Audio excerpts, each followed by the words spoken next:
to.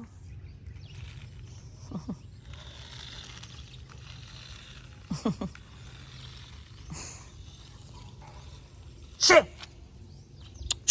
Shit! Tara.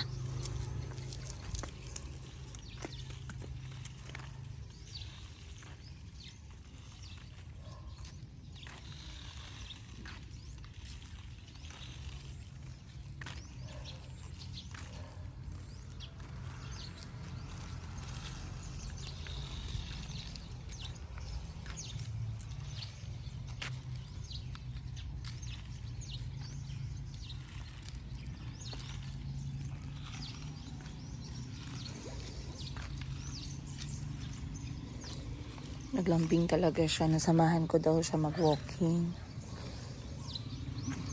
So kahapon bumaba na yung lagnat niya, and this morning kagabi chinek ko siya, wala na siyang lagnat guys, alhamdulillah.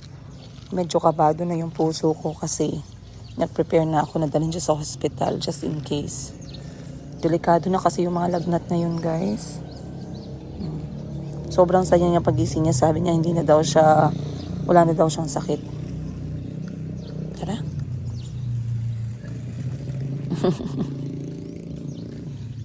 Yan yung regalo na natanggap nila. Pero syempre nanay pa din nagbigay.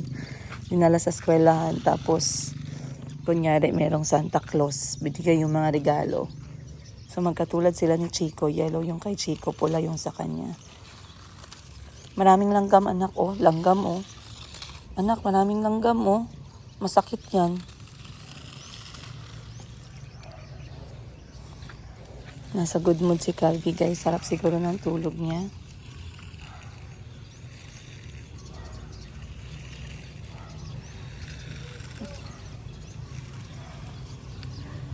Prepared na ako sana dalhin siya sa hospital kasi delikado na ngayon yung mga lagnat. Lalo na pag bacterial infection tas hindi mo naagapan. Kasi pwedeng mag-connect sa kanyang mga organs. Kaya yung lagnat niya sobrang taas. Sabi ko pag umabot pa ng 2 araw yung lagnat niya, sa ikalawang araw dadalhin ko na siya. So kung kagabi bago siya natulog tumaas ulit yung lagnat niya, pupunta na kami agad, susubod na kami agad sa hospital. Tapos ipapaano ko na siya, tawag nito, admit. Mom, so you're not taking me to the dentist? Today I have to make an appointment. Who's coming tomorrow? Me. Hey, who's coming tomorrow from the airport? Not here. Yay, are you excited? Yeah. Mom, why the nights come so slow? It's Slow. okay. Why? Slow? Yeah. Because that's night. It needs to be slow for us to rest.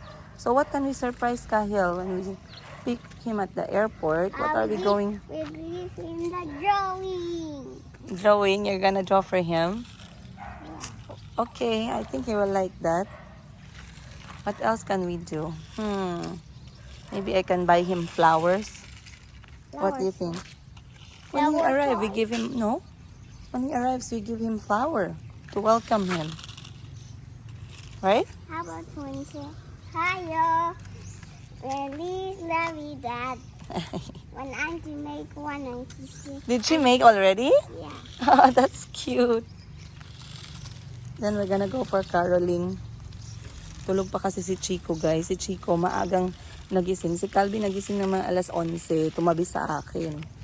Si Chico nagising ng mga alas 3. Tumabi sa akin. Alam niyo si Chico medyo creepy yan. Pag tumabi kasi yung kamay niya guys na maliit. Dahan-dahan yan pupulupot sa liig. So medyo creepy. Pero syempre ang cute. Creepy lang para sa iba. Pag nakita nyo na mayroong maliit na kamay na pumupulupot sa liig ko. Pero para sa akin, ang cute. Ang lambing-lambing ng anak ko na yon. Sabi ko nga, paano ako magkakajowa, guys? So, huwag kayong mag-alala. Wala na pong jowa-jowa to. Wala na akong time para dyan.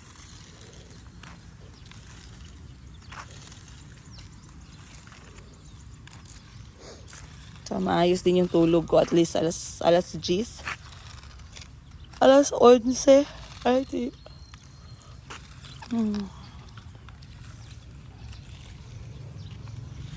So, last day kong magtrabaho ngayon. Kukuha din ako ng something para kay Kuya Kahil. And bukas maaga pa kami sa airport. Alas 8 dapat na sa airport na kami para mag-pick up sa kuya nila. Mom, but you said I'm the kuya. You're the kuya of Chico and Mayumi, but Kahil is the kuya of everyone because he's the biggest and the oldest. But no, not really the biggest. And Mayumi is the kuya. No, Chico is the kuya of Mayumi. Then I'm the kuya of Chico. Then Kyle's the kuya of Kelly. Then that's the kuya of everyone. Tama, correct.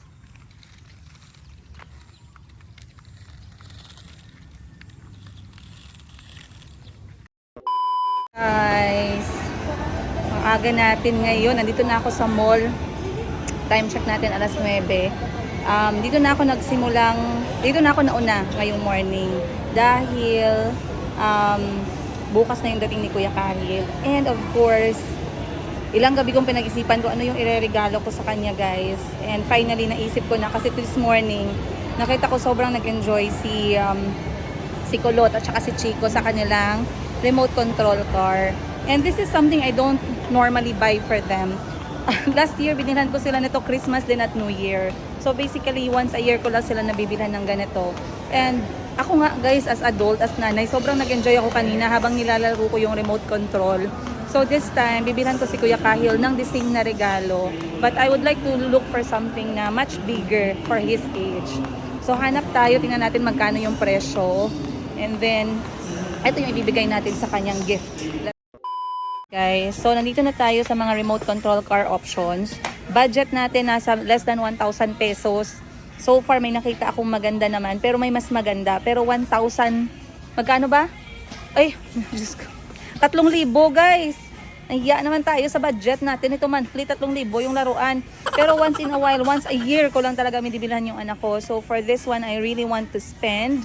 And take it out from my savings, pero titingnan natin kung saan siya mag-e-enjoy. And I believe Kahil will really love this, and for his age parang mas gusto niya yung pwedeng i-drive sa rough road. Ayun, titingnan natin muna. Madam 10 gives, kailangan kita dito. Madam, meron ka ba dyang 3 months to pay? Tingnan natin to, guys. Uy, meron na rin silang drone, drone for kids. Okay ba to, drone? Nagakuha din siya ng lipad-lipad lang. Hindi stable yan. Tas lipad lang siya, no? Wala siyang video something. Meron po. Ay, meron din. Meron camera po. Wow, galing. Pero hindi stable. Oo. Paano mo nalaman na hindi stable yung relationship nito? Relationship na hindi stable. Dapat steady lang ang remote mo sa kamay mo. Bitawan sa baba. Oo. Compare sa other nga item, pwede mo kitayaan mo lang yung remote. Okay. So ito kasi stable. Pero I think, guys, mas magugustuhan ni Kahil yung rough road na remote control na sasakyan. Magbe-birthday na si Kuya Kahil ngayong February. He's turning 12. And last year, nag-birthday din siya. I was not able to be with him. So I really want to surprise him this time. Sana naman walang selosan na mangyayari sa bahay. Pero alam ko, nakikita ko na yung selos ng dalawang anak ko. Pero it's not kasi hindi sa kanilang age. And I really want to do this for my son, you guys. Alam nyo naman kung gaano ko kami si Kuya Kahil, how much I really wanted. I really want to be with him for every milestone ng buhay niya. Pero like I said, kapag nanay ka, parents ka, you have sacrifices here and there. And you have to weigh it properly for the good of your child. Not for your own good or not being selfish as parents kung ano yung gusto mo, kundi yung ano yung makakabuti sa anak mo for a long term. Ayun. So right now, tinatry ng mga staff ng mall yung laruan kasi nga I'm going to compare. Now, let's see the 700. How much yan, sir? 150 po. 1? 150. Ito nga guys, 1,150 pesos. Yung isa naman, 2,300 pesos. Pero ang magkaiba, this one is, dalawang gulong lang yung gumagana. Pero for rough road din siya. Pero eto naman, 4 na gulong yung gumagana. Ayan. So talagang pwede siya no sa kanal. Pwede sa kanal. Ay, hindi siya Hindi pwede sa mabasa, tubig. ma'am ba? Yes po. Ah, okay. Sa mga damuhan lang. Pwede ma'am. Dahil Saka sa mga mabato. Mabato po. Galing, be. Ba't flat yan? Hindi. Ayusin mo yan, huwag mo kumigyan ng flat. Sige, tingnan natin. Ano pang ibang options ko for rough road gang, rather other than this one? Mas So, mas black ano lang. siya ma'am, mas quality po po sa atin. Okay, sige, tingnan natin to guys. Dalawa siya ma'am.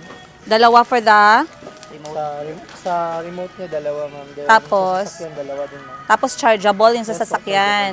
Okay. Yung sa remote, hindi chargeable. Hindi po ma'am, disposable po. Galing.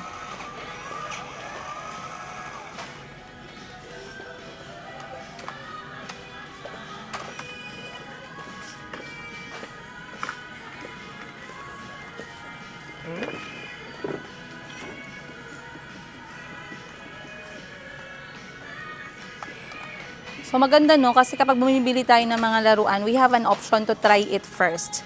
Kasi lahat ng binili ko so far sa mga bata, pinatry ko talaga dito. And by the way, nagustuhan nila yung isang tag 350 pesos na maliit na remote control car. Gustong-gusto ni Chico tsaka ni Kulot. And merong options na if you want to use battery, meron ding mga laruan na chargeable na yung battery. I want the chargeable one. Kasi sobrang mahal na ng battery guys pag lagi kayong papalit-palit ng battery. Di ba kuya? Yes po ma'am. Pero kapag chargeable, much better. Eto, maganda din naman yan. Ano yung stand car na yan? Ito ma'am. Oo. Maganda din ba? Magkano? Maganda po isa. 50% off. 2349. Bakit stand car? Ah, meron siyang ano, watch. Yes ma'am. Bali, pwede yan siya makontrol sa watch ma'am. Really? Sige nga, sampulan pa sample ako niyan. Please, thank you. Buti hindi pa kayo busy kasi pag busy na kayo, mahirap na mag-request. Okay lang naman ma'am. Okay lang daw guys. Sana all. Isa lang yung bibilihin natin pero tatlo yung nag-aasikaso, 'di ba? Sangka pa. Sinadya ko talaga ngayon kasi last time pumunta ako guys ng hapon. Ang daming tao. Sobrang mahirap talaga magpila. Ang taas ng mga pila sa mga counter. So sabi ko kay Parts, daanan muna namin to ngayon first thing in the morning habang wala pa talagang mga customer. And then at least meron pa akong time magbalot.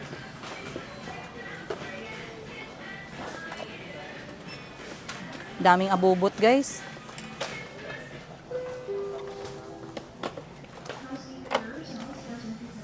Okay lang kayo kuya nasa video. Yes ma'am. Ay, nag-vlog ka Ano? ma'am. Opo, vlogger po ako sa Ano YouTube. yung page ko ma'am? Princess Yiga. Yiga. Oo. Yiga. Yes. Okay lang sa inyo kahit na mapanood kayo ng 50,000 people. Basta wala ka lang utang tinataguan sa Jensen, okay lang. O baka may ex ka na sinaktan ha, hinhanap ka. Wala rin ma'am. Bali, ano ma'am? Ano? Maging, alam mo na kami yan, subscriber. Wow, di ba? Mag-subscribe naman kayo. Oy, support for taga Jensen. Eto magkano to? 1799. 2.4 G watch gesture sensing. May nakita akong batang bumili nito. Na-enjoy niya ba? Eto ano to? May remote control din siya. Double option siya ma'am. Tapos meron ding watch. Pero I think mas maganda kapag pag try ka natin. Pwede?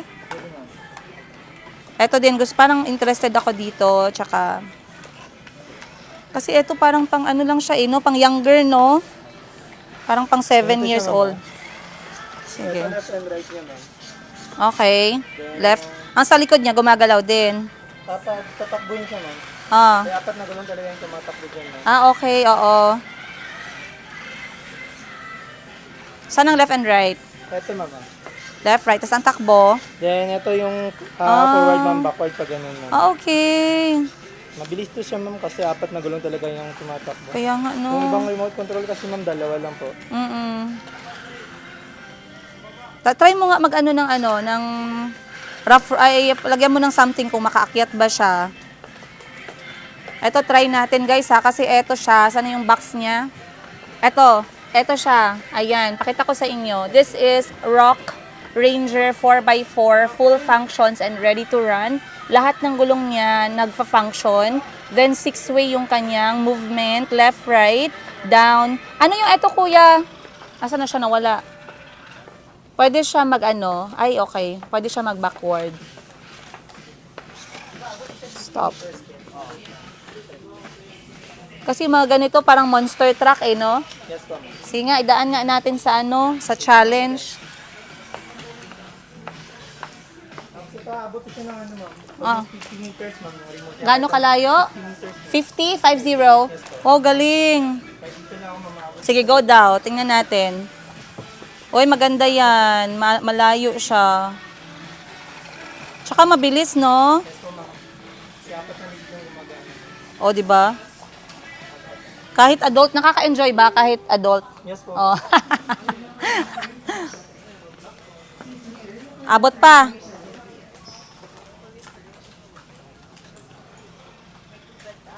Maganda sana pag may camera siya, no, nakikita mo kung saan na siya.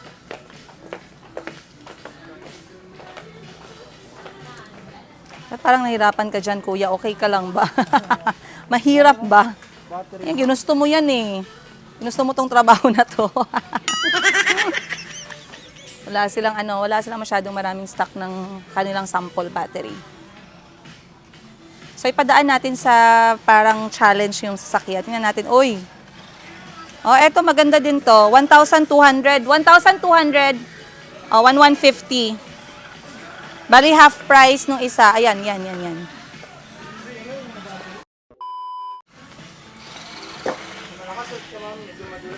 Mabigat na bagay, ma'am. Dapat mabigat. Sige, sampulan natin ang mabigat. Eto, kaya. Eto, kaya. Sige, try natin.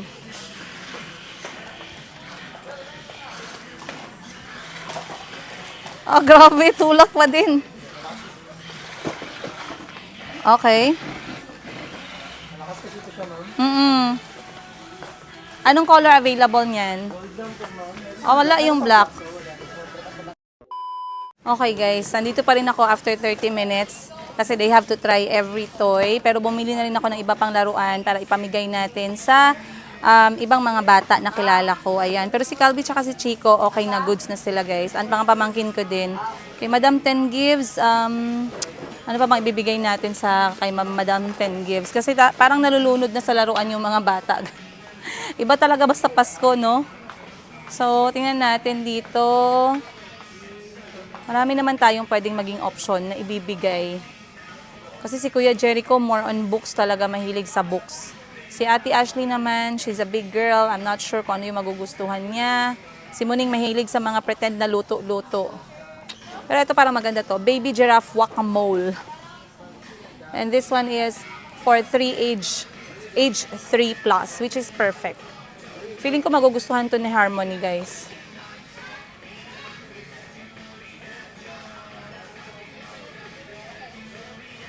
Bang, bang, bang. Ito naman, duck Whack-A-Mole. Cute naman ito. Ito iba din. Okay guys! Ay, sa wakas at natapos na rin ang aking must do ngayong araw. Sa kalahati ng aking araw, time check 1:00 na ng hapon. And like I said, bukas na talaga magkikita na kami ng aking anak na si Kuya Kahil, guys. Sobrang excited ng pusong ina ko. Sobrang excited ng mga kapatid niya. Tinanong ko sila kaninang umaga kung sinong darating tomorrow, pagising nila, at sabay-sabay kaming susundo sa airport. Sobrang nakaka-excite, na nakakaiyak, na nakakakaba. Kasi nga, alam niyo yung parang feeling na matagal kami hindi nagkita. And of course, I want to do the best kasama yung aking mga anak ngayong araw ng Pasko at New Year. Kasi this is the only time we have. And the next one will be on summer pa.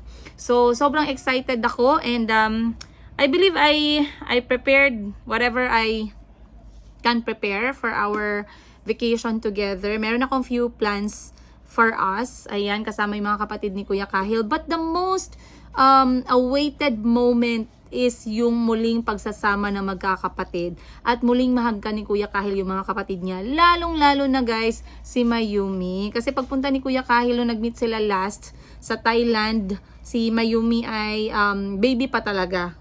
And nagkasama sila ng Mayumi, of course, laging nila nayayaka, pero this time si Mayumi talaga ay gapang na, nakakatayo na ng konti, and nakakapagsalita na ng few words here and there. So, mas exciting. And mas makakasama namin si Mayumi sa mga activities kasi nga gusto din namin ma-expose na si Mayumi sa nature, sa mga activities, sa mga kapatid niya. So far, so good naman. And siguro guys, sa 100% na activity na ginagawa ni Chico at ni Kulit Kulot kay Mayumi, mga 10% nun nasasaktan si Mayumi. Pero I had to explain to them really na dahan-dahan lang kasi nga baka masaktan yung kapatid nila, mas magaslaw silang maglaro compared syempre kay Mayumi guys.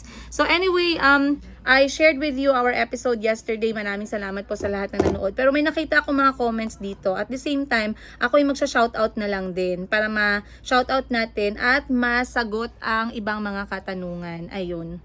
Andito ako ngayon sa tindahan ni Madam Sheena kasi dito tayo magbebenta. Pero bago ang lahat, shoutout muna tayo. Alright. So first natin is kay Ma'am Line Pau or Line Pau del Rosario. Hello po Madam. Hello, hello. Merry Christmas po sa inyo. Sabi ni Ma'am, ha ha ha, pagod sila kay Chico. Ha hang cute. Napagod sila kay Chico. Ang cute nga naman talaga ni Chico, lalo na ngayon guys. Ang sobrang cute niya, nakakatuwa. Dahil parang wala siyang takot sa akin. Lalo na kahit galit ako, tinatawanan ako ni Chico guys. Nakakainis. Next is si Ma'am Mercedita Alberca. Sabi niya, hi Madam, na-meet ko kahapon si Madam 10 Gives sa Save More Mabuhay Road. Uy, grabe, sikat na yarn si Madam 10 Gives. Sana po ay nabigyan niyo siya ng napakalaking hug and I'm sure masaya siya na na-meet din kayo. So shout out po sa inyo. Next is si Ma'am Isabel Lita Tumbagahan. Princess Jane, you look great in red. Maraming salamat po. At binibigyan ko pa ng hustisya yung kulay pula sa buhok. Next is si Ma'am Marge Montefolca. Big na si Mayumi natin. Parang kailan lang. Nakaka-relax tingnan. O, diba? Malaki na si Mayumi, guys. Alhamdulillah, I did not really have a lot of concerns for Mayumi's first year. I am very grateful dahil health-wise si Mayumi po ay malusog. She's doing really good and she's showing signs of normal growth. Yung kanyang pace is tama lang sa kanyang edad, so masaya ako doon. And ang kanyang personality is very Mayumi. Hindi po siya katulad ko na ayan, pangkanto. Very Mayumi siya kahit sa mga ngiti niya. Pag kinausap mo siya, pag tinawag mo siya, so kunyari tinatawag ko siya, Mayumi, gaganon lang siya guys, oh. Gaganon siya. Dalagang Pilipina yan. Pero sobrang talagang binigyan niya ng justice yung pangalan niya. Ewan ko lang kung magbago siya habang lumalaki. Pero so far, Mayumi talaga. Next ay kay Ma'am Rhoda. Sabi niya, the last time you had a video call with Nasri, it seems that they are no longer paying attention with you guys. I'm not very sure if that's the right word. Of course, it's hard for para sa mga anak ko doon na maintindihan kung ano yung nangyayari. Maybe how you interpret it is a lot different than how I will interpret it, knowing my kids and knowing the kind of situation we are in. But anyway, you are entitled to your own opinion. Sabi niya, what I remember, you already got birth with Mayumi. He was not even aware that she is their siblings. Kuya Nasri is very much aware na buntis ako na umalis ako ng Uganda. Kasi si Kuya Nasri that time ay 12 years old na po. And alam niya. But I have to remind him kasi nga I'm not sure kung naaalala niya pa with all the things that's happening around them, yung school niya and everything. I mean, he's just a child. Pwede niyang makalimutan or pwedeng hindi niya makalimutan pero I just want to remind him. Ayun. Sabi niya, the kid is not at fault but the father. Halatang hindi sila informed about their little sister. Hindi ko alam guys kung gaano ka-involve yung tatay ng mga anak ko dun sa Uganda sa buhay nila. Regardless kung nagkahiwalay na kami or hindi. Hindi ko alam kung gaano siya ka-hands-on. Kasi dati, hindi po talaga siya ma-hands-on. Kaya nakikita nyo lagi kasama ko yung mga bata. Kasi when it comes to school, sa educational nila, sa health nila, extracurricular activities nila, project, homework, ako lahat yung kasama ng mga anak ko. So, I believe out of 100%, siguro mga 10% niya lang nakakasama yung mga bata. Aalis siya, nakaalis na yung mga bata papunta ng school. And then, pag uwi niya, tulog na yung mga bata. So, medyo mahirap talaga sabihin kung gaano kung may pagbabago ba sa involvement level niya sa buhay ng mga bata when we left Uganda. And, kay Ma'am Lisan Bansil, good job, galing naman, magising. Ay, hindi ko po maintindihan. Kawawa naman si Gingerbread, bugbog kay Chico Chico. Oo nga, sabi ko na sa inyo guys, hindi ako nagkakamali. Kasi yung karakter ni Chico talaga guys, batang Quiapo. Mahilig talaga makipagsuntukan. Kaya pagdating ni Gingerbread man sa bahay, ay nakusuntok agad ang inabot. Pero anyway, yun guys, maraming salamat sa inyo sa lahat ng nanonood at sana ay patuloy kayong manood at sumuporta sa aming mga videos. Ayun, this week, again, the coming 3 weeks will be very exciting kasi kompleto ang aking mga anak. My heart is complete. My heart feels so warm knowing that all of them is going to sleep with me every single night. I cannot wait to smell them once again, to hug them once again, to see them, you know, laughing together as siblings. So sobrang excited ko. I'm going to share with you guys every single day na magkasama kami ng mga anak ko at silang magkakapatid. Ayun. Ano pa ba nakalimutan ko? I think that's it. I am busy preparing guys, by the way, sa mga busy ako sa kaka-prepare ng mga kailangan kong gawin for tomorrow. Susunduin namin si Kuya Kahil bukas around 8 a.m. kasi 8 a.m. yung kanyang dating. Mamayang gabi yung lipad niya from Thailand to Philippines. Yung kanyang oras ay 10 p.m. Darating siya ng Manila ng 3 a.m. Lilipad siya to Jensen ng 6 a.m. And by 8 o'clock ng umaga, sasalubungin na namin siya sa airport, inshallah. After that, we're gonna have a very nice family breakfast. Just us. Go home, have a rest, and then we will spend time with our family in the night. Ayun. So, first day bukas ni Kuya Kahil, I am going to wrap his present. Surprise. And sana magustuhan niya. Tingnan natin ano magiging reaction niya, guys. This is the first time na binilhan ko siya ng ganyang klaseng laruan. Siguro before I did, pero yung mga maliliit lang. But I never got him the monster truck 4x4 for the rough road. Sana all. Ganun lang pala kadali magkaroon ng sasakyan, guys, no? Pero I believe I'm going to enjoy it as much as Kahil will enjoy the gift. So it's also another way to bond with him and to, you know, to just have fun with him. Sa bababa tayo sa edad ng bata. Kasi most of the time I'm working and Kuya Kahil is trying his best to be comfortable when I'm working around him. But this time we're going to really be there for him, you guys. Once again, maraming salamat po. Hindi pa tapos yung araw ko. I'll see you on the next episode. Much love, Princess Higa.